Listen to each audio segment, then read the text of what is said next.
Bom, nós vamos começar o nosso quarto módulo agora, falando sobre os produtos e serviços financeiros, né? O que a gente trabalha no dia a dia, no dia a dia do banco nosso, como é que é. Nós temos uma gama bem grande de produtos para oferecer para os nossos clientes. É importante que nós conheçamos alguns deles e cai muita pergunta, né, nos concursos sobre esses produtos específicos. Então, o mais comum deles são os depósitos à vista. Depósito à vista, o que vem a ser exatamente isso? Depósitos à vista é aquele dinheiro que o cliente leva na instituição financeira e esse dinheiro tem que estar disponível para o cliente a qualquer tempo. Tem que estar disponível na hora que o cliente quiser fazer uso dele. São as contas correntes, né? Ele pega o dinheiro, coloca ali e esse dinheiro tem que ficar à sua disposição. Nós temos também o depósito a prazo. Depósito a prazo são depósitos efetuados num banco, pode ser num banco comercial, num banco de investimento, com uma data certa e pré-fixada para o seu resgate, sobre o qual o depositante recebe juros. Então ele deixa o dinheiro guardado ali e combina um determinado prazo, e nesse prazo o dinheiro está rendendo alguma coisa ali para ele. Alguns tipos de depósito a prazo que nós vamos ter é o CDB, né? Conhecido como certificado de depósito bancário, que ele pode ser transferido, inclusive, de titularidade, e o RDB, é o recibo de depósito bancário. O RDB ele não permite a negociação nem a transferência de titularidade. As taxas de remuneração do cliente, geralmente elas podem ser pré-fixadas, né, que elas são pactuadas com o cliente na data da aplicação, quando ele deposita o dinheiro, como podem ser pós-fixadas. Então, pós-fixada é a correção da aplicação do cliente baseadas em indexadores, né? Pode ser na TR, TBF, índice de preço, né? Mais uma taxa de juro pactuada com ele na data da aplicação. Temos também as taxas flutuantes, com rendimentos em percentuais da taxa Selic ou da CDI, é comum isso também. Nós também temos como depósito a prazo o CDI, é o Certificado de Depósito Interbancário. As instituições financeiras elas disputam no mercado os recursos disponíveis para captação. Eles disputam aonde está o dinheiro, né? E devido à volatilidade das taxas diferentes em papel, os recursos financeiros disponíveis eles também estão procurando as melhores aplicações, seja CDB, letra de câmbio, LI, qualquer coisa. Então, os clientes eles também estão procurando as melhores taxas, quem está pagando mais por esse dinheiro que vai ficar aplicado. Então, o que acontece? Muitas vezes um determinado banco, em uma determinada data, está com um produto atrativo, ela consegue angariar mais fundos para ela e outro banco fica precisando de dinheiro, vamos dizer assim. Ele não consegue captar tanto dinheiro quanto ele precisa para repor os seus investimentos. Então, uma maneira de garantir a distribuição desses recursos, atendendo ao fluxo, né, dessa demanda pelas instituições, foi criado o certificado de depósito interbancário, essas letrinhas que nós estamos vendo aí. É parecido com o CDB, só que a negociação é só no mercado interbancário. Sua função, portanto, é transferir os recursos de uma instituição para outra, né? Em outras palavras, assim, quem tem empresta para quem não tem, né? As operações são realizadas fora do âmbito do Banco Central, tanto que nesse mercado não há incidência de qualquer tipo de imposto. As transações são fechadas por meio eletrônico, registradas nos computadores só dos bancos, né, e da CETIP. A maioria das negociações nesse caso são negociadas por um só dia, da mesma forma que era o antigo overnight, né? Portanto, pode-se definir como função manter a fluidez do sistema, controlar o excesso do dinheiro para quem está precisando. As taxas do CDI over, elas vão estabelecer parâmetros para as taxas do CDI de curto prazo e é onde eles usam o spread mínimo, né?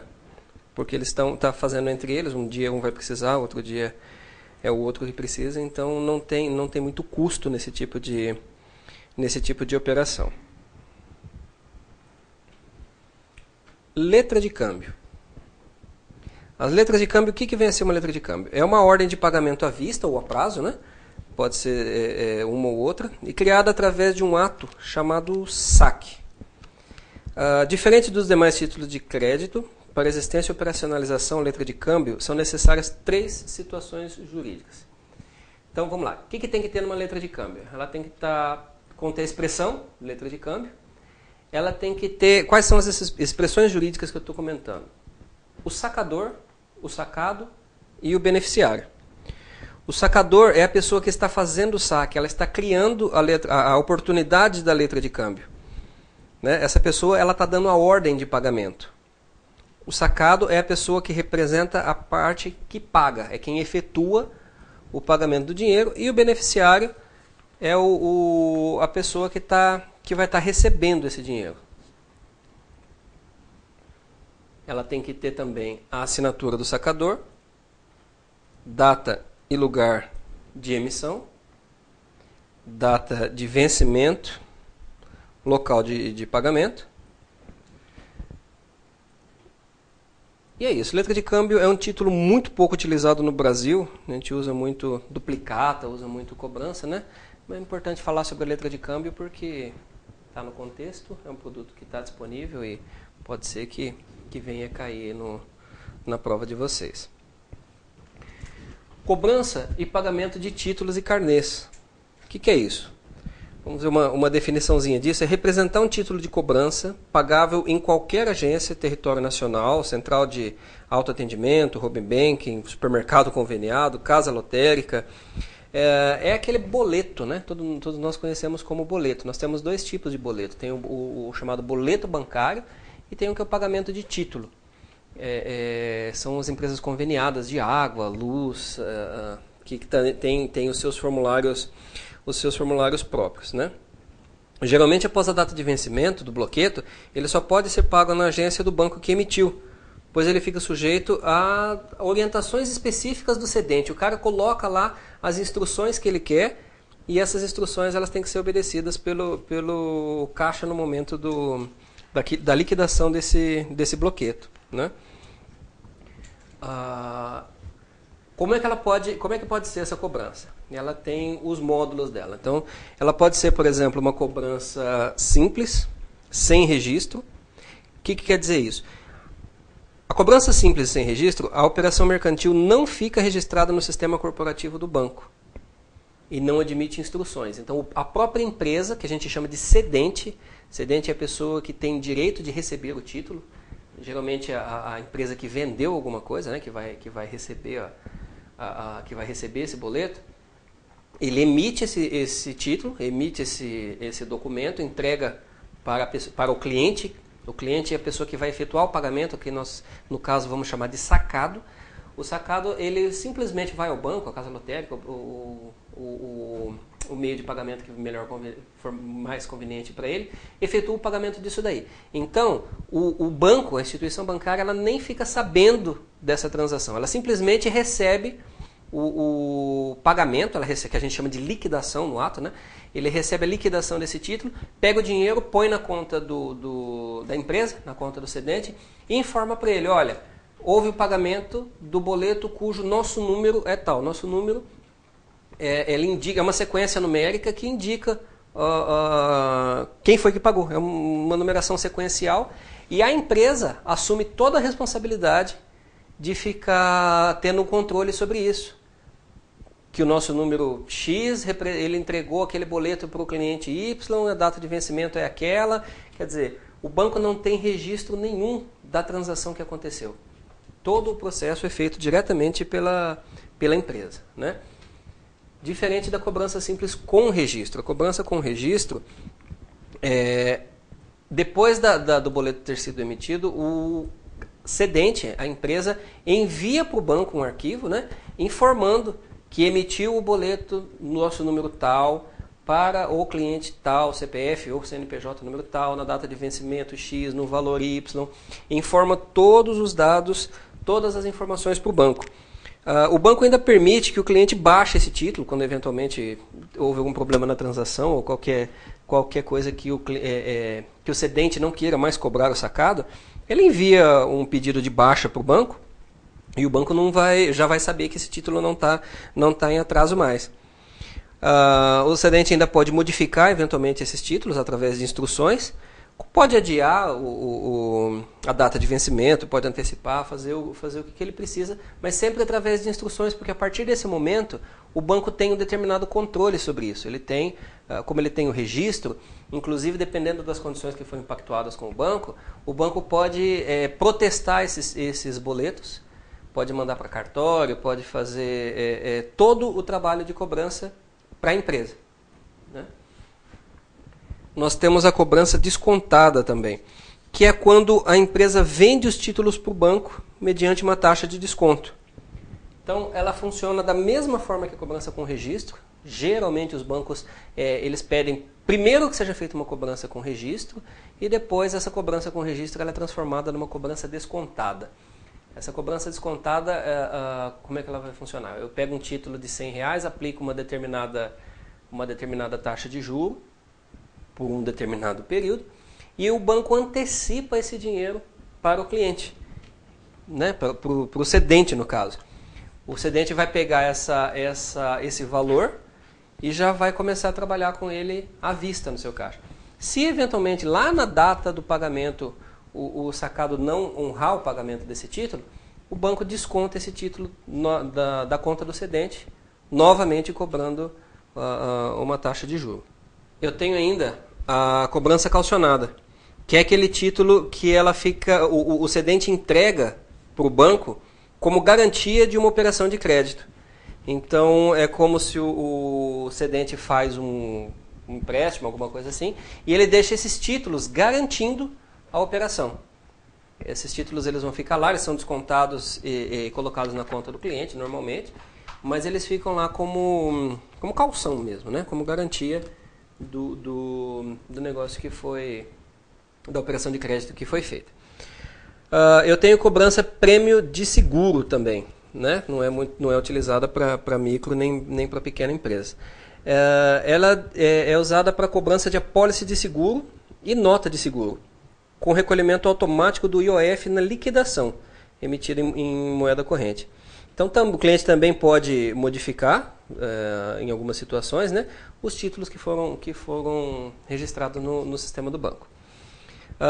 E eu tenho a cobrança financiada, né, vendor, onde o banco adianta os recursos para o vendedor, para o cedente, e os encargos financeiros são repassados para o sacado, né? Um pega o dinheiro e quem paga é o outro. Não é muito comum também não, mas é uma modalidade que tá disponível ali. Transferência automática de fundos, né? Investir em tecnologia é muito caro, né?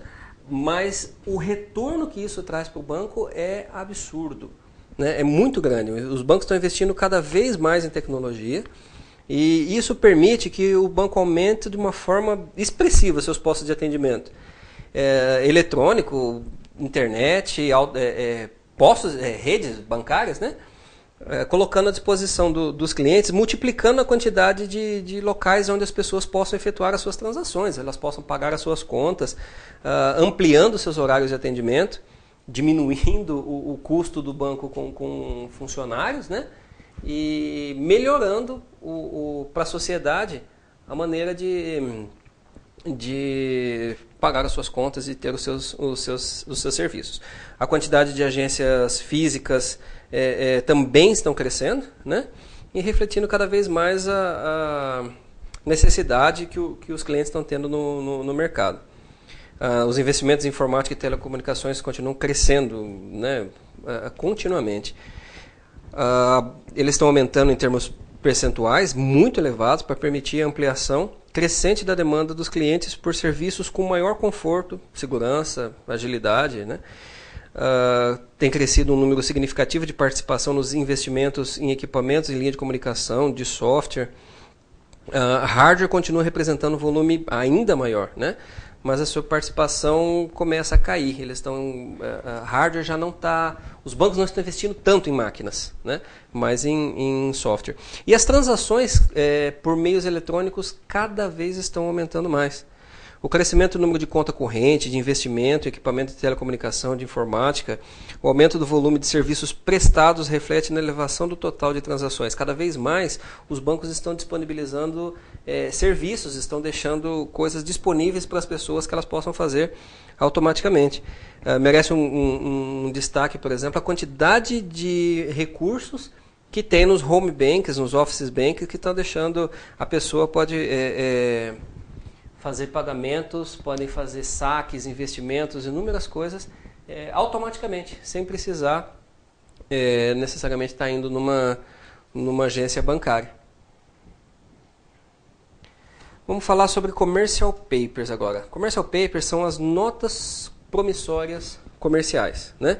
São títulos de curto prazo que as empresas por sociedade anônima emitem, né, visando captar recursos no mercado interno para facilitar sua necessidade de capital de giro.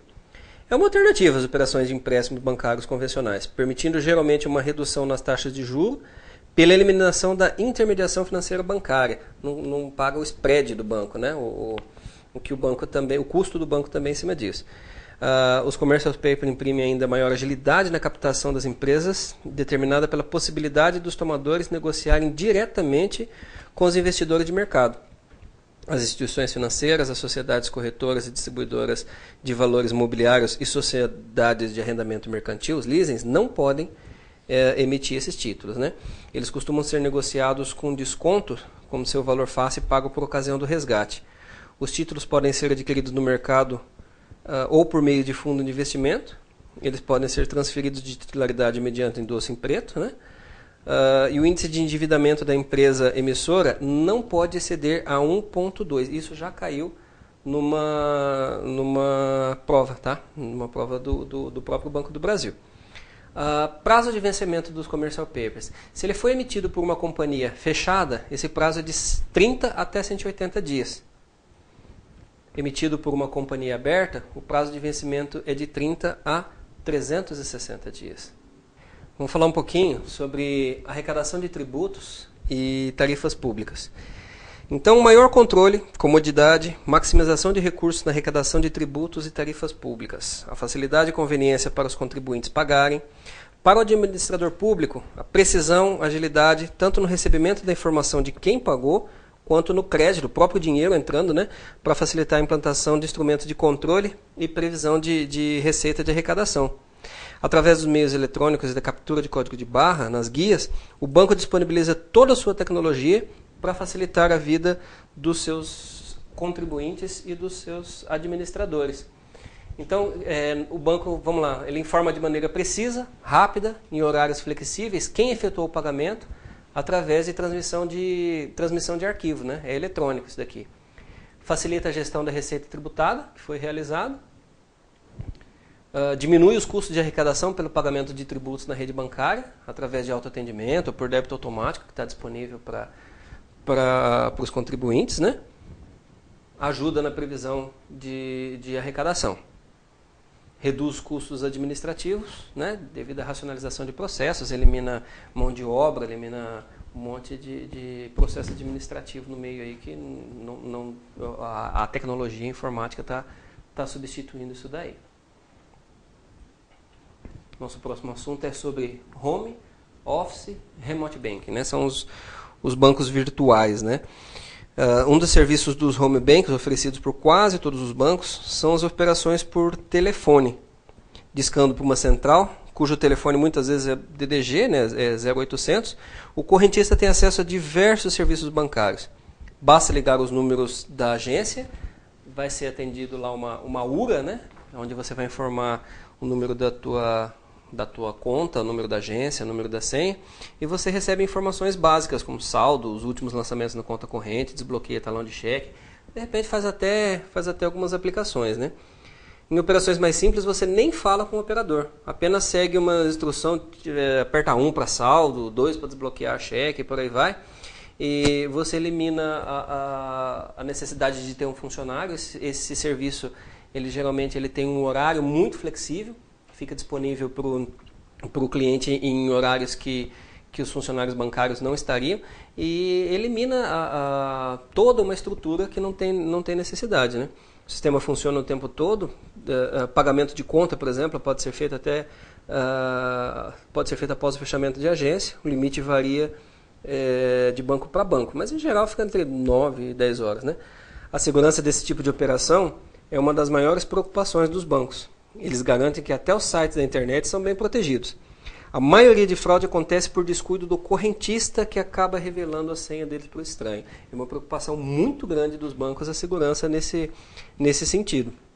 O acesso ao Internet Banking segue rígidos controles de segurança, pois utiliza uma tecnologia extremamente moderna de criptografia, uma criptografia eletrônica de 128 bits, eles falam, né? Que transforma as mensagens em códigos secretos, que dificulta que as informações sejam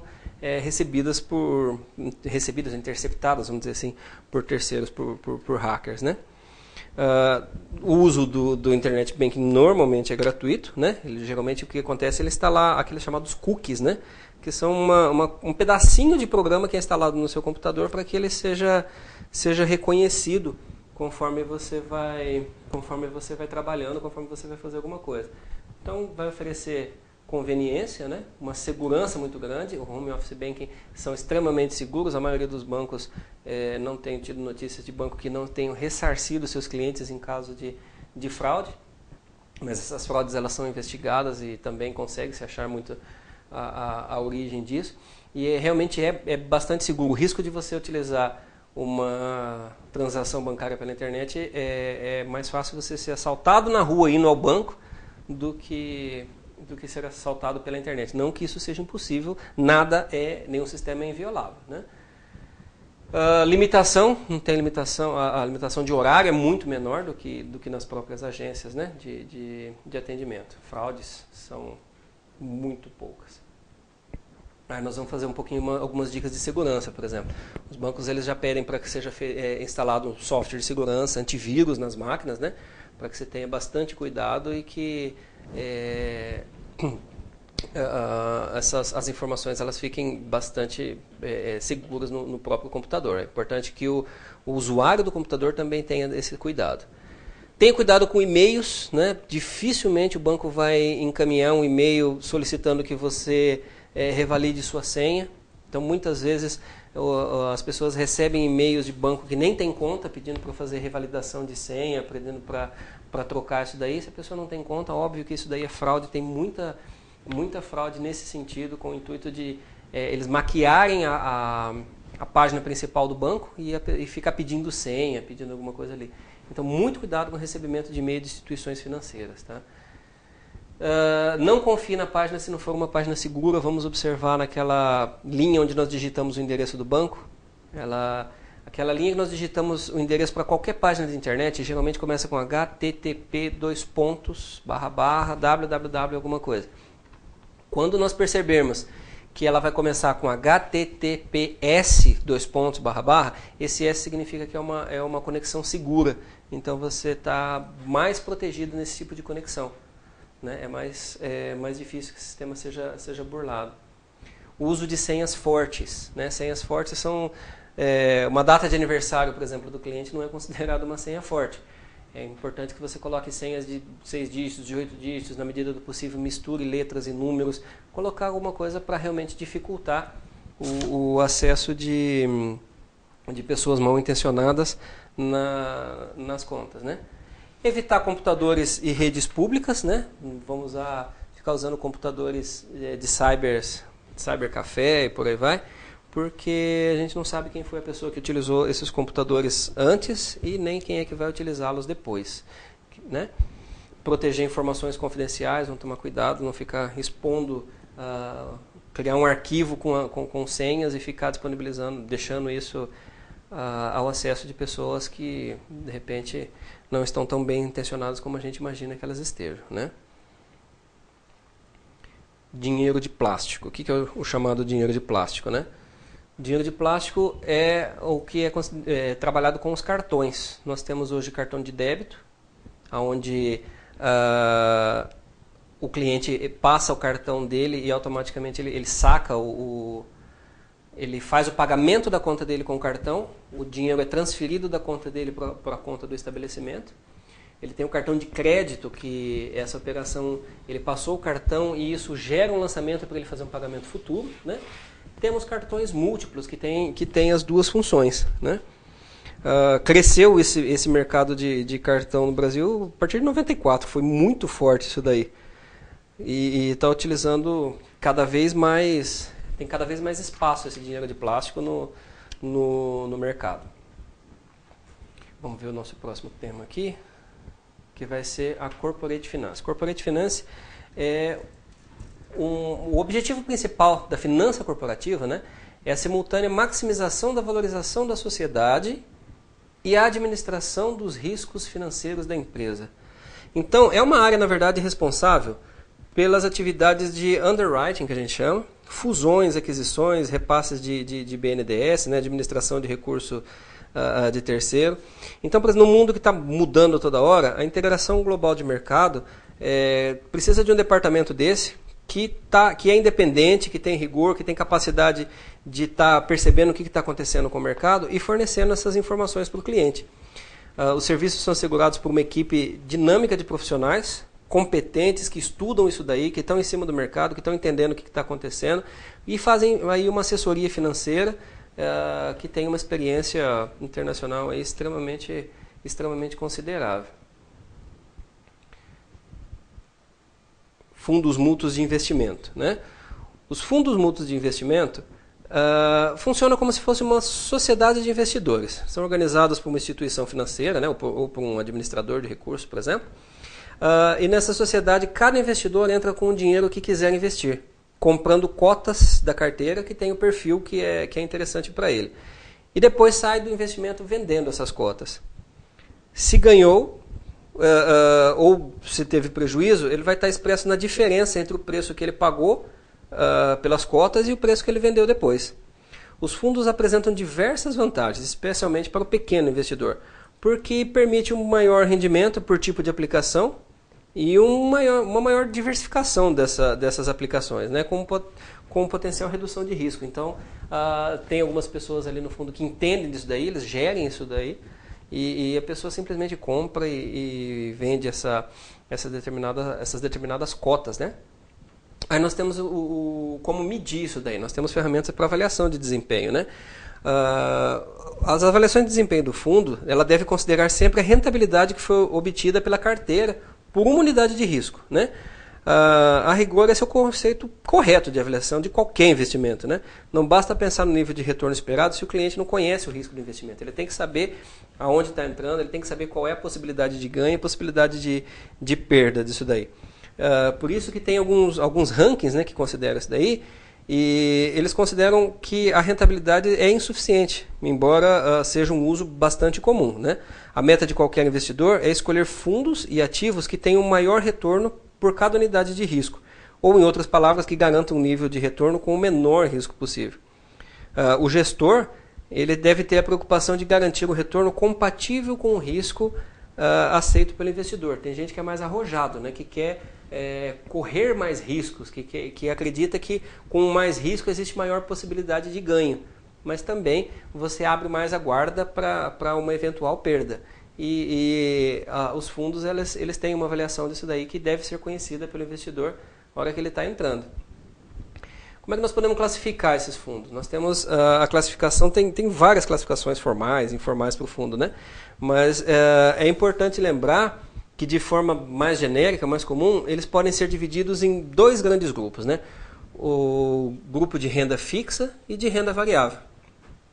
E dessa classificação, imediatamente você já imagina que pode ter uma terceira, que são os fundos mistos, né? Que eles misturam numa mesma carteira ativos de renda fixa e de renda variável. O fundo de renda fixa ele concentra suas operações com títulos que pagam juros, sejam pré-fixados ou pós-fixados. Também é possível obter um rendimento similar aos juros pós-fixados com operações no mercado de futuro. O fundo de renda variável, eles concentram suas operações em ativos que não sejam títulos de renda fixa, especialmente ações ou qualquer outro ativo que tenha rendimento variável. Então, o fundo pré-fixado é aquele que você investe um determinado dinheiro, sabendo que depois de um determinado período de tempo, ele vai ter uma taxa de juros X. Então, ele vai render uma quantidade X de retorno, ele vai te dar uma quantidade X de retorno. A classificação de risco de renda variável é onde você compra, por exemplo, uma ação de uma empresa. Você não sabe, depois de um determinado tempo, quanto que isso daí vai estar valendo. Então, por isso que a pessoa que está comprando, né, o cotista, ele tem que ter muita atenção. Alguns fundos são fiscalizados, não, todos os fundos, né, são fiscalizados pelo Banco Central. Mas nós temos aqui os fundos de investimento financeiro, chamados FIFs, né, e ele tem um peso bastante grande nos papéis, né, eles podem estar vinculados a alguns ativos de câmbio, inclusive. E é bastante interessante a gente estar conhecendo e estar trabalhando com esse tipo de fundos aí. Fundo de ação. Os fundos fiscalizados pela CVM, por sua vez, são chamados de fundos de investimento em títulos e valores mobiliários, sempre de renda variável, embora também possa ser grande concentração de aplicação em renda fixa, ou mesmo derivativos, né, alguns papéis que fazem parte dele. Nesse grupo, o nome fundo deve sempre indicar qual o valor mobiliário que é o principal foco de investimento, o principal ativo. Por isso, no caso de carteira concentrar ações, ela será chamada de fundo de investimento de ações, por exemplo. Vale lembrar que existem outros valores mobiliários, como as cotas de contrato de parceria que engorda de animal, né, de certificado audiovisual, de inúmeros outros papéis que também podem ser utilizados nesse sentido. Os fundos de renda variável fiscalizados pela CVM não são classificados por riscos, embora o administrador precise indicar claramente no prospecto do fundo e no regulamento o nível de risco que o investidor está correndo. Informalmente, os administradores costumam falar em conservador, moderado e agressivo, a partir do critério crescente do risco. Mas não é uma classificação formal. A pessoa tem que ler o prospecto, tem que entender um pouquinho, pelo menos, o que ela está comprando, o tipo de fundo que ela está comprando, para ela saber o risco que ela está correndo e até onde ela vai, né? Nos fundos de ações, por exemplo, o horizonte é o mesmo do investimento em ação, ou seja, de longo prazo. Embora o fundo permita o resgate diário, o mais conveniente é fazer investimentos sem horizonte de saque. Porque se você tem uma ideia num fundo de ação, que você vai tirar o dinheiro em 30 dias ou em 40 dias, por exemplo, pode ser que aquele momento não seja um momento que as ações estejam legais, não seja o momento que aquele tipo de investimento seja bom. Então você vai receber um fundo com uma rentabilidade muito baixa. O interessante é aplicar, a pessoa que vai fazer aplicação nesse tipo de fundo, ela vai colocar o dinheiro e deixar ele ali até que ele atinja um determinado, ele esteja bom, vamos dizer assim, esteja bom para o resgate, e aí ele possa pegar esse dinheiro de volta. Né? É importante não trabalhar com ideia aplicando já com a ideia de resgatar isso daí. Prazo de resgate corresponde ao período que o investidor precisa aguardar para poder tirar o dinheiro, sem perder determinado rendimento. Né? Pela atual legislação, os fundos não têm mais um prazo de resgate. Antigamente tinha fundo com prazo de resgate de 60 dias, de 90 dias, mas hoje o fundo pode até não dar nenhuma rentabilidade, mas a pessoa pode resgatá-lo a qualquer momento. Né? Regulamento e fiscalização. A fiscalização dos fundos, inclusive para garantir que seu regulamento está sendo seguido, bem como a legislação, é feita pelo Banco Central, no caso de fundo de renda fixa e derivativos, e pela CVM, fundo de renda variável, títulos de valores mobiliários. Né? O risco do investimento tende a oferecer carteiras com menor risco que ativos financeiros similares. Isso é possível porque os fundos conseguem diversificar melhor suas aplicações. Né?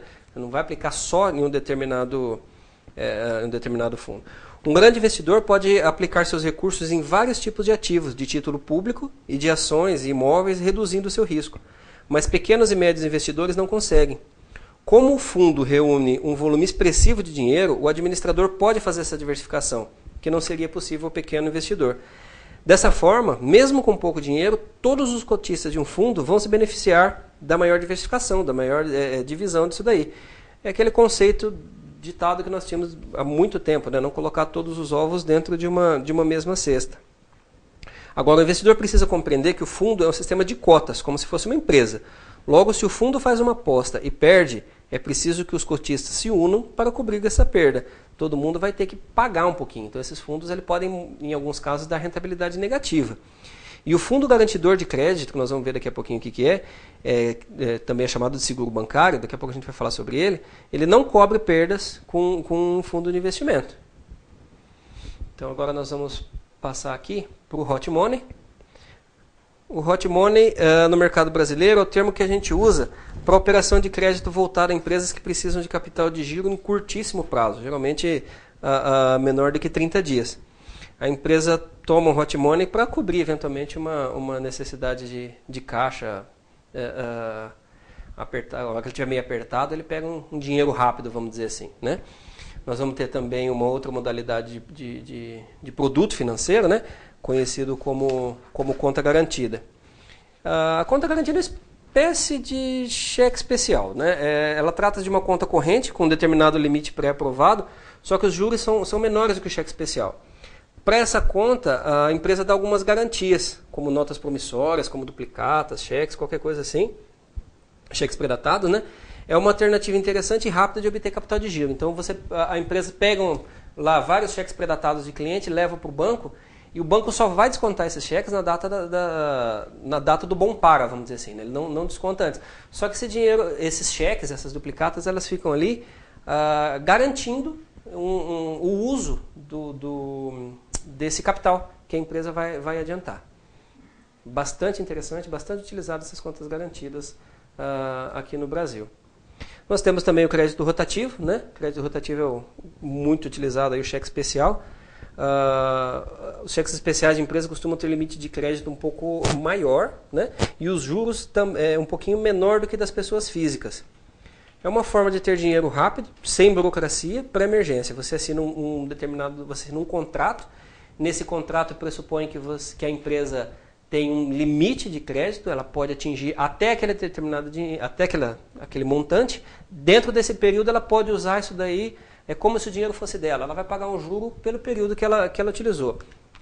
A diferença da pessoa física realmente é que as taxas são bem mais atrativas, né? A empresa consegue planejar os resultados dela, né? Ela precisa pagar, por exemplo, o salário dos funcionários no dia 5.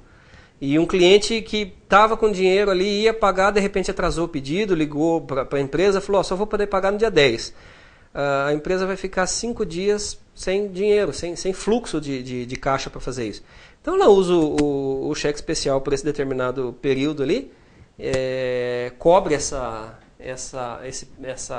sangria, vamos dizer assim, de caixa, e atende, deixa a empresa funcionando sem estar preocupado com a parte financeira, né? Desconto de título. É uma linha que funciona da seguinte forma. A empresa entrega algumas duplicatas, notas promissórias ou cheque predatado de terceiro para ser descontado para o banco antes do prazo de vencimento. O banco oferece o adiantamento, baseado na taxa de juros no momento, sobre o valor dos papéis, e repassa o dinheiro para a empresa. Só que o banco só vai descontar os papéis na data de vencimento mesmo. Esse tipo de empréstimo normalmente é garantido por duplicata em geral, né? Numa relação de 120% a 150% do principal emprestado. Nesse caso, as taxas de juros são mais baixas. Quando a garantia envolve outras garantias como aval, hipoteca, notas promissórias, por exemplo, os juros são mais altos. Então, deixando esses títulos ali, quais os títulos descontáveis? Né? Temos os cheques, notas promissórias e duplicatas, que são as mais comuns. Deixa-se isso nos bancos. A conta garantida usa muito esse conceito, né? Vou falar agora sobre um dos recursos mais utilizados aí pelas empresas, né? Que é o financiamento do capital de giro. O que é isso? Financiamento de capital de giro são aquelas operações tradicionais de empréstimo. Ela é vinculada a um contrato específico, né? Estabelece nesse contrato lá prazo, taxa, valor e as garantias que são necessárias e que atendem ao capital de giro da empresa. O plano de amortização é estabelecido de acordo com os interesses e a necessidade das partes, né? O capital de giro é um fator crucial no dia a dia da tesouraria da empresa. Adequá-lo às necessidades qualitativas e quantitativas, bem como otimizar seu custo de oportunidade entre as inúmeras formas de financiá-lo, pode representar a diferença entre a liquidez e a insolvência. A pessoa que cuida disso daí, ela tem que estar muito ligada, muito atenta a fazer um capital de giro, por exemplo, mensal, se eventualmente a empresa dela não vai suportar isso. Faz um contrato que a pessoa pode pagar a cada 2 meses, a cada 6 meses, trimestralmente. Os bancos, eles têm linhas que permitem isso aí. Os prazos são bastante flexíveis, né? Vai envolver um pouquinho a taxa, vai envolver algumas tributações, depende muito das garantias, mas isso daí é pactuado no ato que é feito o contrato. E isso daí é o que vai definir, no final das contas, a maneira que a empresa vai trabalhar.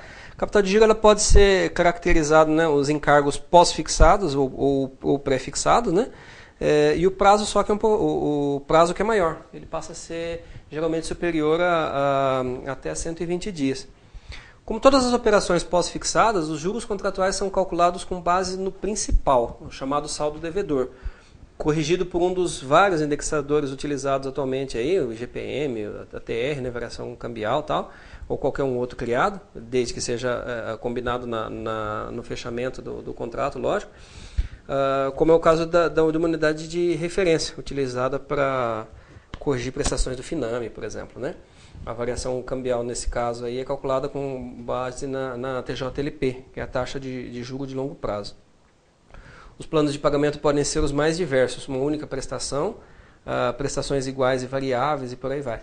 Na maioria dos casos, os encargos eles são né, pré ou pós-fixados e o capital de giro ele é colocado ajustável dentro da necessidade da empresa, né?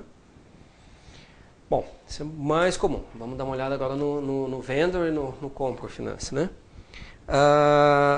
É uma operação de financiamento de venda fundamentada no princípio da cessão de crédito, que permite a uma empresa vender o seu produto a prazo e receber o pagamento à vista. A operação de vendor pressupõe que a empresa que está comprando ela seja um cliente conhecido e habitual da empresa vendedora, pois será essa que vai assumir o risco do negócio junto com o banco. A empresa vendedora transfere o seu crédito ao banco e este, em troca de uma taxa de intermediação, paga ao vendedor à vista e financia o comprador. A grande vantagem nesse caso aí da empresa que está vendendo é que, como a venda não é financiada diretamente por ela, a base de cálculo para a cobrança de imposto, comissão de venda, royalty, no caso de fabricação sob licença, fica menor. Então, ela diminui IPI, diminui ICM, diminui PIS, COFINS, que incide sobre o valor da nota fiscal que está sendo vendida. Se ela tivesse financiado a venda, ela teria que embutir os preços do custo financeiro nisso, o que agravaria o valor dos impostos a pagar, ficaria ainda mais caro para ela, né? Dessa forma, ela vende por um preço um pouquinho mais competitivo. Assim, ao receber à vista, a empresa registra o imediato fluxo positivo no seu caixa. Dessa forma, o comprador, cliente da empresa vendedora, garante taxas de financiamento que são menores do que a praticada por um financiamento isolado da empresa, se ela fosse fazer esse financiamento no banco, né? Pois ela está obtendo um preço à vista, financiada por um empréstimo a um custo do risco de crédito do vendedor, quem assume que está assumindo isso daí. Ou seja, no vendor, o fabricante ou o vendedor estabelece um acordo com o banco, de modo que os créditos sejam concedidos rápido, né? Dispensando verificação de risco da pessoa que vai pagar, que recebe uma espécie de aval do seu fornecedor. Importa ainda realçar que o vendedor não interfere na gestão de cobrança dos seus títulos, pois apesar do financiamento ser concedido pelo banco ou empresa vendedora, pode dar descontos ou prazos maiores de pagamento, caso haja atraso na entrega do produto. Então é uma forma de financiar as vendas por uma empresa. A empresa vende e dá o aval para o banco financiar essas operações para a empresa que está comprando. Essas operações elas podem ser pré-fixadas, né, de 30 até 90 dias. Elas podem ser eventualmente pós-fixadas, né, corrigidas pela TR de 120 até 360 dias. Né, e elas podem, acima de 360 dias, ser corrigidas pelo IPCR. O compro é uma operação de financiamento de compra, onde a iniciativa parte do comprador, que concentra o risco em si do crédito. O compro visa financiar as compras do cliente do banco junto aos fornecedores. O risco da operação se concentra em quem está comprando, não existindo o regresso para o fornecedor, né, para o vendedor. Vamos falar agora então sobre um produto conhecido como leasing. O leasing é um produto do banco que funciona da mesma forma que o aluguel. Então você tem de um lado a empresa prestadora do serviço, a empresa do leasing, e do outro lado o arrendatário, que é o cliente que fecha o contrato. Então o bem ele fica em nome da empresa e o arrendatário fica com a guarda desse bem. Ele utiliza esse bem, vai usando, trabalhando, fazendo o uso dele da melhor maneira que ele preferir. Mas esse bem ele pode vir a ser do arrendatário no final do contrato. Geralmente as taxas são bem mais baixas do que um empréstimo, porque o próprio bem fica garantindo a operação. Né? Você vai fazer um leasing de um carro, por exemplo. O carro fica em nome do banco ou em nome da financeira e a pessoa fica utilizando ele pagando. Na verdade, o que ele está pagando não são prestações do carro, ele está pagando um aluguel desse bem. Ao final do contrato é onde ele vai poder de repente transferir esse bem para ele. Dentro do leasing nós vamos ter, por exemplo, uma coisa que é conhecida como taxa de compromisso. Ela é cobrada da arrendatária, né, sobre os valores dos recursos eventualmente desembolsados pela empresa antes da data de vigência de contrato. É o caso de bens que são adquiridos por encomenda, né? O fabricante exige um pagamento antecipado de alguns componentes para subsidiar ali parte do custo que foi obtido pela empresa para a produção do bem. Nós temos o valor residual garantido, a chamada opção de compra, né? No contrato, ele é estabelecido e corresponde a uma porcentagem variável, depende da instituição financeira. No Brasil, isso fica em torno de 1 a 5%, né? Mas tem casos onde isso pode ser bem mais alto.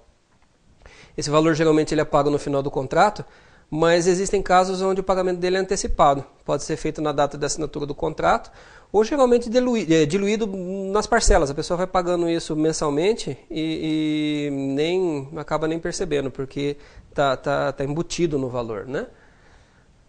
Nós vamos ter também o ISS, que ele incide sobre o leasing, né? Porque ele incide sobre o valor de todos os aluguéis. Ele é pago para o usuário, né, na ocasião dos vencimentos e é recolhido ao governo municipal pela empresa de leasing. A alíquota desse imposto varia entre 0,2% até 5%. Na cidade de São Paulo, por exemplo, ela ficava até, não sei quanto está hoje, mas ela ficava em torno de 5%. Então teve uma migração bem grande de empresas de leasing saindo de lá e indo para os municípios próximos ali para poder pagar um pouquinho menos. Nós vamos ter o financiamento do capital fixo, né? É um outro produto aí que os bancos têm, né? Como todas as operações pós-fixadas, os juros contratuais eles são calculados com base no principal, né? No saldo devedor. E como é que funciona isso daí? Então são contratos de empréstimo com características igual ao capital de giro, porém elas diferem por causa do prazo, né? Elas admitem prazo superior a 180 dias. Mas as cláusulas são restritivas, são bem exigentes, né? Então nós vamos ter aí, por exemplo, nesse tipo de produto BNDES automático, nós vamos ter FINEM, né? E o financiamento de capital fixo ainda, o FINAME. O que vem a ser o FINAME? FINAME são linhas de financiamento com recurso do BNDES para um destino certo, né? Ele só pode ser utilizado para aquele determinado setor, adquirir máquina, equipamento industrial, agrícola, né, veículos. Então tem uma relação de produtos e de tipos de empresas que podem contratar esse produto, né? O dinheiro ele é repassado para os bancos, né? Ele pode ser colocado para pessoa jurídica ou para o setor agrícola, né? Prazo de pagamento dele de 12 a 60 meses, né? Tem uma carência, ela variável, pode ser negociada no contrato. E a taxa de juro do FINAME na pessoa jurídica, ele está variando de 5,5% a 6,5% ao ano, mais a TJLP, né? A taxa de juro de longo prazo. E no agro, de 5% a 6% ao ano, mais a TJLP. BNDES automático é uma linha do BNDES para financiamento de valores até 7 milhões. Né? O dinheiro é repassado também para os bancos credenciados. Né? A taxa fica em torno, o spread fica em torno de 2,5 mais ou menos. É uma linha bastante utilizada. Né? tem muitos projetos para reforma de loja e tudo que utiliza o Finame. Finem, uma outra linha do BNDES bastante utilizada, bastante pedida, é uma linha para financiamento de valores superiores a 7 milhões, né? Só que ela já é uma linha um pouco mais restrita, ela tem uma limitação de financiamento até 60% do valor total do contrato, né? É feito lá o projeto, o que a pessoa vai usar, o que ela vai precisar, e o BNDES vai participar só com uma parte disso daí, ele não vai emprestar todo o dinheiro, não. As garantias, geralmente nas garantias para recursos do BNDES, fica a critério do banco, a critério do agente financeiro, né? Ela pode ser exigida, de repente, uma garantia de um valor até maior do que o próprio valor do financiamento, mas isso é caso a caso, é negociado realmente em cada momento, sobre cada contrato. Nós vamos ter também o crédito direto ao consumidor, né? O famoso CDC. O crédito direto ao consumidor é uma linha de empréstimo, ela está ligada mais à compra de mercadorias, né? Aquisição de bens. Se encontra muito nas lojas, compra de eletrodoméstico, roupa, é uma linha bem comum, né? Geralmente ela é pré-fixada, né? Quando você conhece o valor de todas as prestações, na compra o valor é fixo, né? Tantas parcelas de X reais. Então é uma linha bem mais popular, né? Só que o CDC ele também pode ser pós-fixado. Então, o valor da prestação você vai conhecer na hora que for efetuar o pagamento da parcela. E essa linha ela vai depender do indexador, ele pode ficar mais caro ou eventualmente até um pouco mais barato do que outras linhas. Prazo de financiamento são os mais variados, depende da onde vai ser feito. Geralmente são curto prazo, né? Mas depende muito da condição da economia, do tipo do bem que está sendo financiado, do fôlego da pessoa que está comprando, né? Bens mais caros costumam ter prazos mais longos, né? E nesses períodos que a economia está meio oscilante aí, os prazos acabam ficando um pouquinho mais curtos. E se tem um pouco mais de estabilidade, as empresas costumam esticar um pouquinho mais isso daí, né? A loja geralmente ela tem um acordo com um banco ou com uma financeira, que na verdade é quem acaba fazendo o crédito, né? Para a loja, ela recebe o dinheiro como se a venda fosse à vista. E o banco fica com o empréstimo. Nesse caso é bom para o cliente que está tendo a sua mercadoria parcelada, ótimo para a loja que está vendendo, está recebendo o dinheiro à vista, e bom para o banco que tem ali um braço fazendo um trabalho de empréstimo ali direto com o consumidor, né? Juro. No CDC, um dos maiores cuidados que o comprador deve ter é com a taxa de juros, ela não é muito clara, né? Em alguns casos ela chega a ser até abusiva, né? O custo do juro muitas vezes não fica claro para o cliente, a pessoa não sabe exatamente qual o valor que ela tá pagando. O Código de Defesa do Consumidor exige que ela informa, né? Mas não é em todo caso que a gente chega lá e vê isso exposto nas mercadorias, não. Se você for financiar, você vê a taxa de juro que é cobrada, se ela é razoável, né? Porque muitas vezes sai mais barato a pessoa ir no banco, fazer um empréstimo e comprar o bem à vista, só que a questão da burocracia é um pouco maior, né? Muitas vezes a pessoa não quer ter o trabalho de ir até ao banco fazer esse tipo de correria, e a loja também muitas vezes não quer deixar o cliente sair da loja se ele já tinha decidido comprar. Crédito rural, né? Então, é uma linha, um produto específico do banco, né? Ele vai trabalhar um segmento de mercado bastante específico, né? O objetivo dele é estimular investimento rural, feito pelos produtores, né? Pelas cooperativas rurais. Eles querem favorecer o custeio, a produção, comercialização de produtos agrícolas, agropecuários, fortalecer o setor rural, né? Notadamente no que se refere a pequenos e médios produtores, incentivar o pessoal que trabalha forte com isso daí, né? Quem pode ser beneficiado disso? O produtor rural, pode ser pessoa física ou pessoa jurídica, cooperativa de produtores rurais, né? E a pessoa física ou jurídica que se dedique a uma das seguintes atividades, comprovadamente, né? Pessoa que trabalha com o quê? Vamos lá. Pesquisa ou produção de mudas ou sementes, desde que fiscalizadas e certificadas. Pesquisa ou produção de sêmen para inseminação artificial, prestação de serviços mecanizados de natureza agropecuária ou em imóveis rurais, né? inclusive para proteção ao solo. Exploração de pesca com fins comerciais. Quais as exigências, né, para a concessão dele? Idoneidade do tomador, apresentação de orçamento, um plano ou projeto, a pessoa tem que mostrar o que vai fazer, para que aquele dinheiro vai ser utilizado. Oportunidade, suficiência e adequação de recurso, observância do cronograma de utilização e reembolso. O plano tem que ser seguido, tem que ser coerente, as pessoas vão analisar isso daí, isso tem que ser passível, né, de utilização. E ele é fiscalizado pelo financiador. A empresa que tá emprestando dinheiro tem uma responsabilidade em cima da utilização desse recurso aí. Tá? Taxa de juros, né? Elas são controladas. A taxa efetiva de juros ela pode chegar a 16% ao ano. Depende. Cada ano essa taxa ela varia. Tá? Recursos não controlados, elas são pactuados entre as partes. Né? Vão ver ele na hora da assinatura do contrato, isso que vai ficar claro.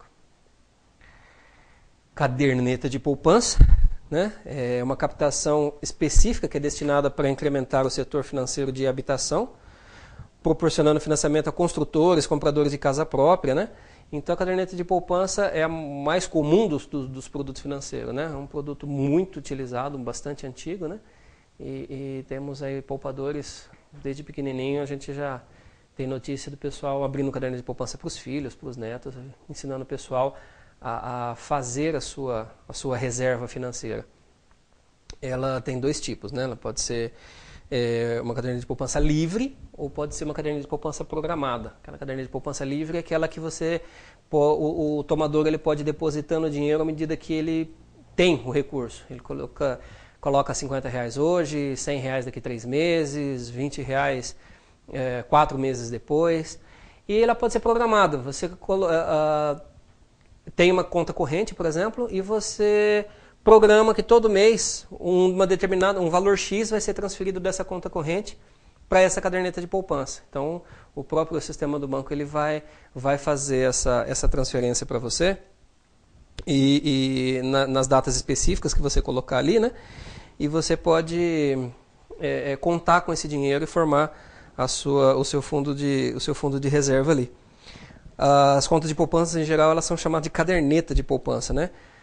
Tradicionalmente, o poupador, antigamente, ele recebia uma pequena caderneta onde ele anotava os valores que ele fazia o depósito e o caixa no banco ia incluindo ali os juros todo mês, ia fazendo um conta corrente ali, ia mostrando para a pessoa numa cadernetinha que ela ia tendo, um conta corrente do resultado da aplicação que ela estava tendo.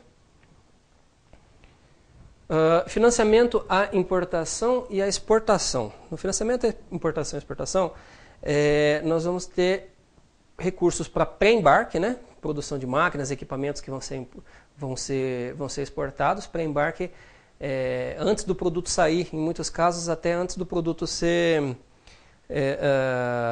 antes dele ser feito, inclusive, né? As empresas financiam o capital necessário para a produção do produto.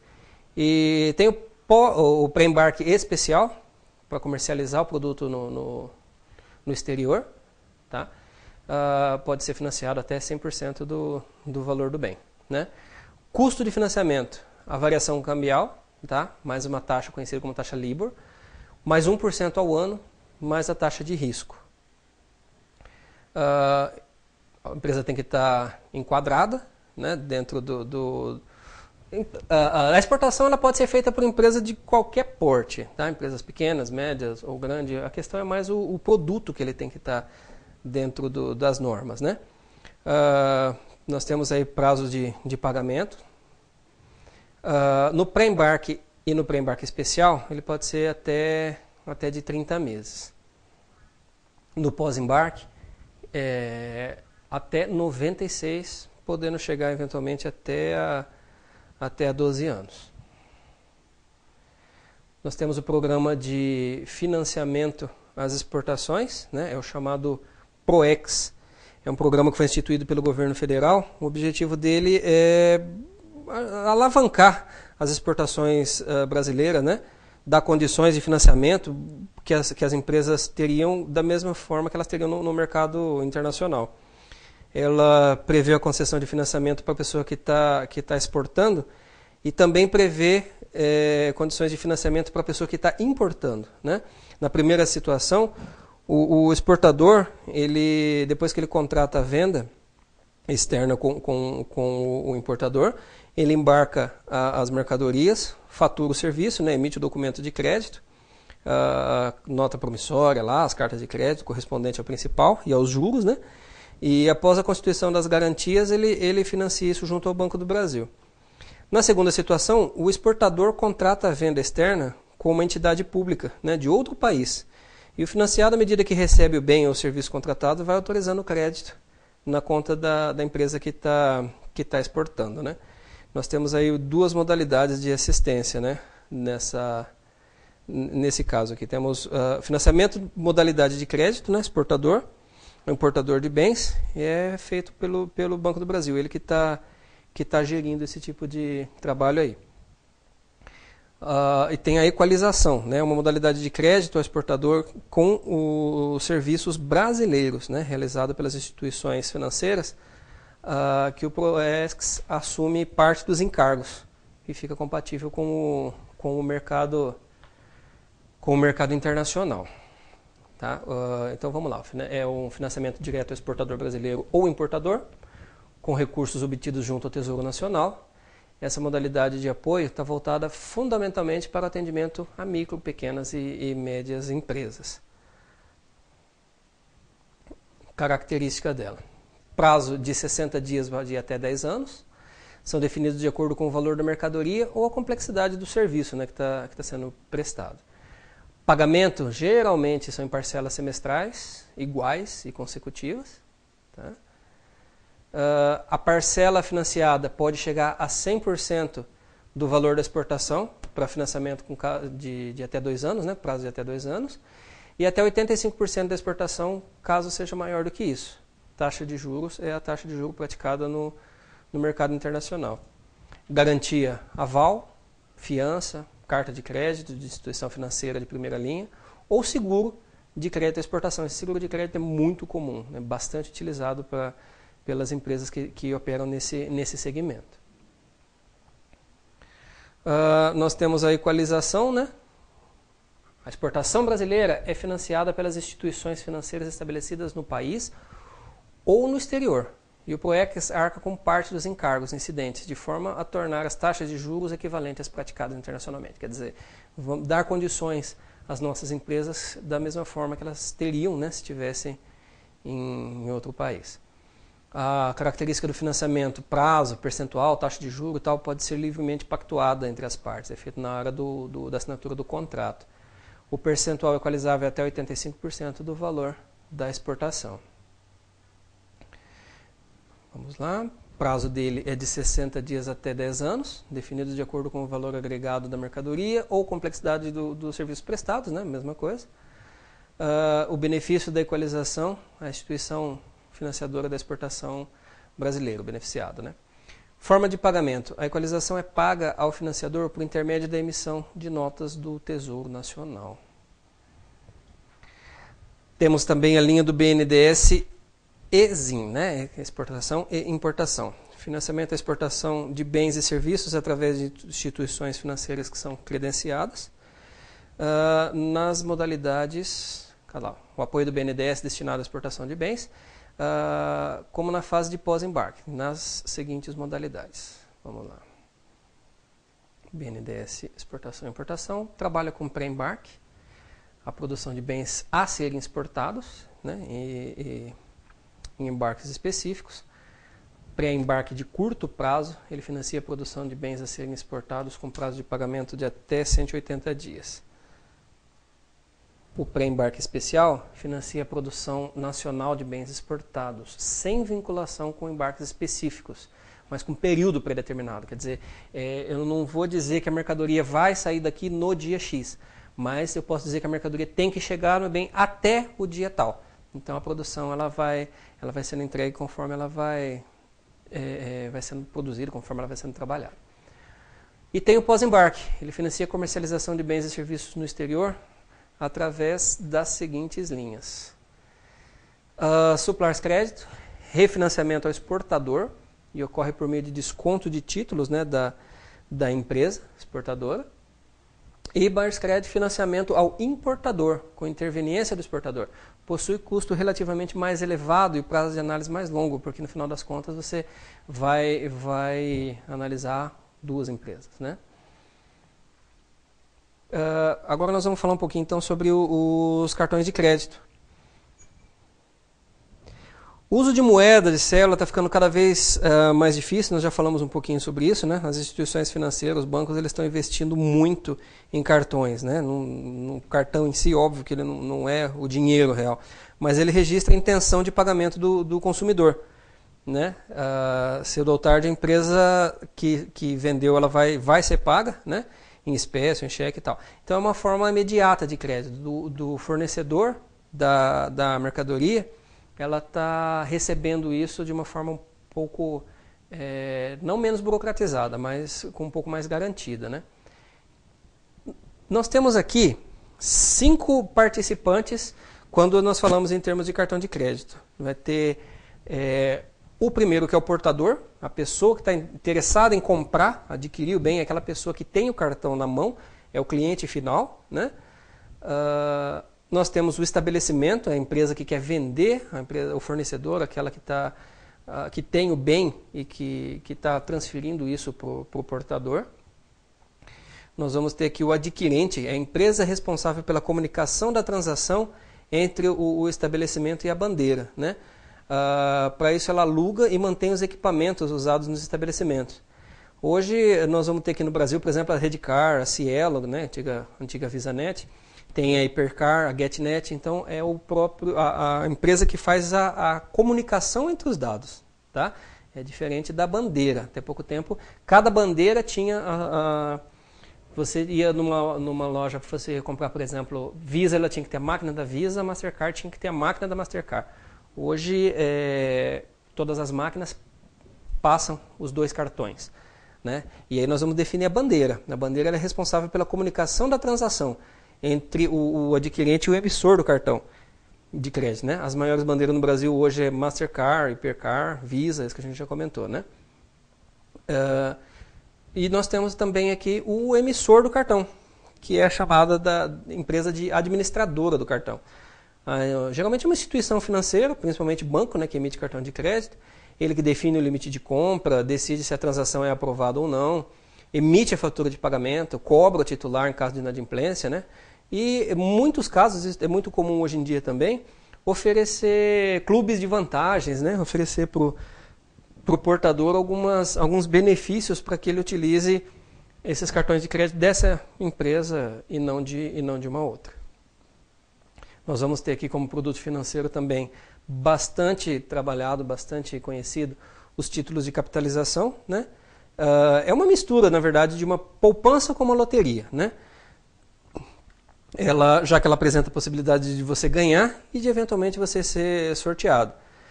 Então vamos lá, você paga uma determinada parcela desse título de capitalização, você paga um valor X por mês, esse valor ele é dividido uma parte para cobrir a parcela de capitalização, é a parte que vai ser devolvida para você acrescida de juros. Tem uma parcela que é utilizada para bancar os custos com sorteio e as parcelas que tem que cobrir os custos administrativos da instituição, né? Pagar lá todo o trabalho que o pessoal é feito aí. O percentual que é referente à parcela de capitalização, ele deve ser especificado no contrato. Varia de banco para banco, de cada instituição coloca lá a porcentagem que ela acha conveniente. A SUSEP, ela fixa isso aí, mínimo de 50% do valor que está sendo pago, ele tem que ser devolvido para o cliente. O investimento, de fato, ele é apenas a parcela que vai para a capitalização. O resto do dinheiro, ele fica em troca do benefício de concorrer a prêmio, né? E é muito comum que o rendimento do título de capitalização ele seja negativo. No final das contas, você faz o título, paga, e quando a pessoa vai resgatar, ela não resgata aquilo como se tivesse ficado numa caderneta de poupança, por exemplo, num outro fundo de investimento. Rendimentos, como nós já falamos, é só aquela parcela destinada à capitalização, que ela é remunerada. Né? Esse não é um primeiro ponto para comparar entre os títulos. Quanto menor a parcela, maior a perda do investidor. Né? Sobre o valor capitalizado, o rendimento mínimo obrigatório é de 20% da taxa de juro básica, né? Aplicado na caderneta de poupança, mais a TR. A taxa de juro de poupança está em torno de 6% ao ano, mais ou menos, né? Então o juro anual mínimo é de 1,2% ao ano, mais a TR. Se o rendimento da poupança é alterado, o rendimento mínimo dos títulos ele deve acompanhar. Na média de mercado, o rendimento costuma ficar em torno de 5% a 5,5% ao ano, acima da TR, sobre a parte capitalizada, né? Segundo dados da própria SUSEP, que está controlando e está mostrando para a gente isso daí, como é que é feito. Nós vamos ter aqui os resgates, como são feitos os resgates em título de capitalização. Ou no final do plano, a pessoa vai e resgata o valor total, corrigido, né, a parte matemática dele ali, a reserva capitalizada dele corrigida, mas ele pode também pedir um resgate antecipado, um resgate parcial. O resgate antecipado antes de vencer, ele pode comprometer um pouquinho mais ainda o rendimento do título. Né? Nesse caso, na maioria das partes, você não tem o dinheiro devolvido 100%. Parte desse dinheiro ele fica preso ali, né? A administradora ele pode devolver, dependendo do caso, até 90% da reserva matemática só. Né? Fica como se fosse uma multa, vamos dizer assim, por você estar resgatando o dinheiro antes do prazo que foi combinado. É importante a gente falar também da carência, né? É o período no qual o aplicador não pode resgatar o título. O título de capitalização não pode ter carência acima de 24 meses, né? Que é o máximo de carência.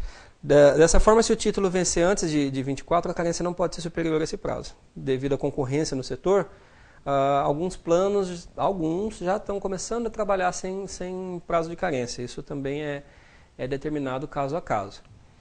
A frequência dos sorteios ela varia em cada título de capitalização.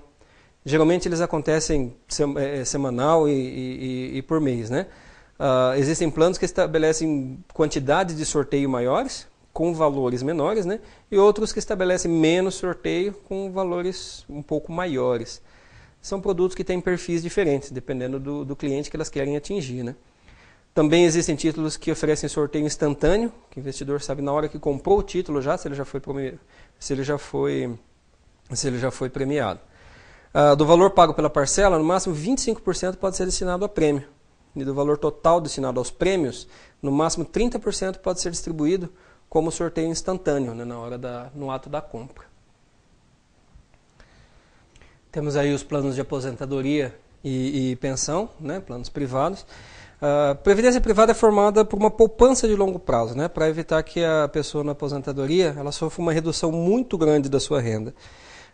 Qualquer pessoa que recebe mais do que o teto do benefício da Previdência Social, né, do INSS, deveria se preocupar com uma outra forma de poupança, né? Seja através da previdência privada ou recursos administrados na própria conta dela. Falando tecnicamente, o processo de poupança ele consiste em duas fases. Na primeira, o poupador acumula um capital. Durante todo esse processo, esse capital ele vai recebendo rendimentos. Né? E na segunda fase, que coincide com a aposentadoria para a maioria das pessoas, é o momento de receber esses benefícios. Nessa fase, o poupador não faz novas acumulações, embora ele continue se beneficiando do rendimento sobre o capital que foi acumulado. Né? Naturalmente, o valor dos benefícios ele deve ter uma relação de proporção com o capital acumulado. Quanto maior o capital, quanto mais a pessoa deposita, mais ela vai guardando, maior o valor que ela vai ter para trabalhar isso. O cálculo do valor que ela está aplicando para o valor que ela vai receber é uma fórmula extremamente complexa, né? Mas de uma forma simples é entender que os saques mensais, que são chamados de benefício, eles têm uma relação com o capital acumulado.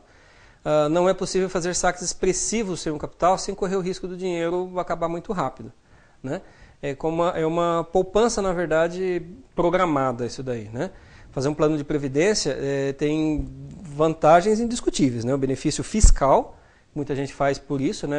Uma boa parte do valor que você está depositando no teu plano de aposentadoria, ele pode ser deduzido do imposto de renda, até 12%, se não me engano.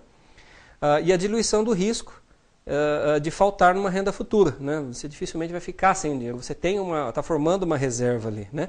A pessoa pode escolher um benefício vitalício, que é quando a pessoa vai receber o retorno mensal a partir quando começar a fase de se beneficiar disso daí.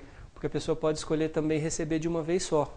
Nessa segunda modalidade, aí a tributação de imposto de renda ela pode ser um pouco mais salgada, né? Nós temos aqui os custos da Previdência, né? O participante tem custos elevados na hora de comprar um plano de Previdência. Eles são divididos em taxas de carregamento, né? E as taxas de gestão financeira. Na hora de avaliar qual plano escolher, qual fundo escolher, o interessado deve considerar o efeito dessas duas taxas. Isso as pessoas muitas vezes não prestam atenção e a diferença é muito grande, pode ficar bem salgado aí. Algumas empresas elas colocam a taxa de carregamento reduzida, né, para compensar uma taxa de gestão mais alta. Então é preciso avaliar o efeito das duas sobre a acumulação do capital, né? A taxa de carregamento ela é cobrada pela entidade para arcar com os custos operacionais do plano, né? Ela incide sobre a contribuição mensal ou sobre aportes, né? São aqueles valores que a pessoa vai colocando durante o plano, ela quer guardar um determinado valor um pouco maior. Quanto maior o percentual, menor a parcela de contribuição destinada para a formação do capital. Então, é parecido com o plano de capitalização. Vamos lá, você coloca um valor X, então parte desse valor é guardado para você e parte desse valor serve para cobrir taxas de carregamento e taxa de administração. Geralmente, no começo, né, nos primeiros anos, essas taxas de carregamento e taxas de administração elas são um pouco maiores para evitar, inclusive, que saques, assim, que a pessoa desista e que o plano tenha uma perda muito grande, né? A taxa de administração ela também é cobrada durante a fase de contribuição, né? As entidades de previdência privada, pode ser banco, seguradora, eles incluem esse valor nos rendimentos, né? No caso das PGBLs, o nome é taxa de administração. Seu valor deve ser aprovado pela SUSEP, né? E tem que estar no contrato. Ela pode variar de 3% a 6%, e pode ser até um pouco maior. Geralmente é menos, né? Chega até 5% por ano.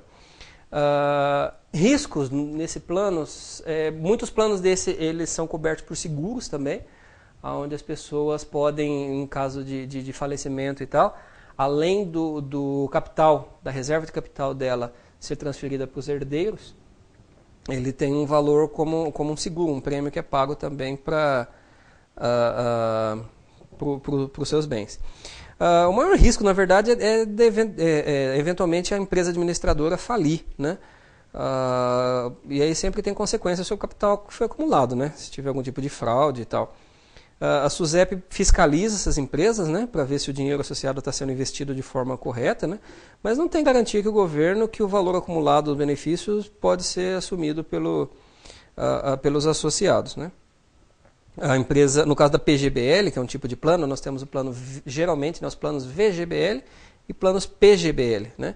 No PGBL, a empresa de previdência fica com o dinheiro em seu nome, mas é obrigado a depositar esses recursos em fundos exclusivos, né? É uma garantia de que o dinheiro da empresa não está sendo misturado com o capital dos associados. É importante que o poupador saiba que pode mudar de empresa administradora se estiver descontente com o rendimento ou desconfiado de alguma coisa ali. Um outro risco que está associado aos planos de aposentadoria são perda com investimento, né? É o caso de um banco ou de uma empresa que não honra o título de renda fixa quando a ação desvaloriza. Então é importante escolher um administrador com muita experiência, que sabe o que está fazendo, né, para poder que esse administrador escolha os melhores ativos para aplicar isso daí. Para reduzir um pouco esses riscos, a legislação estabelece limites máximos de investimento por carteira, né? Então ela também não pode aplicar esse dinheiro da maneira que ela bem entende. E a lei também proíbe a administradora que elas comprem ativos com certificado de depósito bancário. da instituição que está associada a ela mesma, né? Para evitar que o banco, numa situação financeira ruim, acabe empurrando papel de qualidade ruim para os beneficiários em forma de previdência.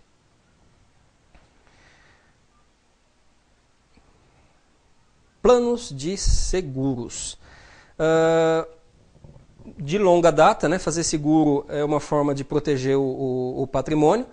Já na antiguidade, os chineses, para atravessar as suas mercadorias de navio lá, eles dividiam com outros mercadores esses bens ali, de uma forma que, se eventualmente um navio daquele se perdesse, ou acontecesse algum problema, eles não perderiam toda a mercadoria, né? Então, na verdade, fazer seguro é uma maneira que as empresas, que o ser humano descobriu para proteger o patrimônio, né? Então não deixa de ser um investimento, né? Naturalmente isso tem um custo, é o preço pago para não correr o risco de perder algo que é muito valioso, né? Ou de repente suportar melhor uma grande perda material, uma grande perda pessoal, né? É o objetivo desse investimento.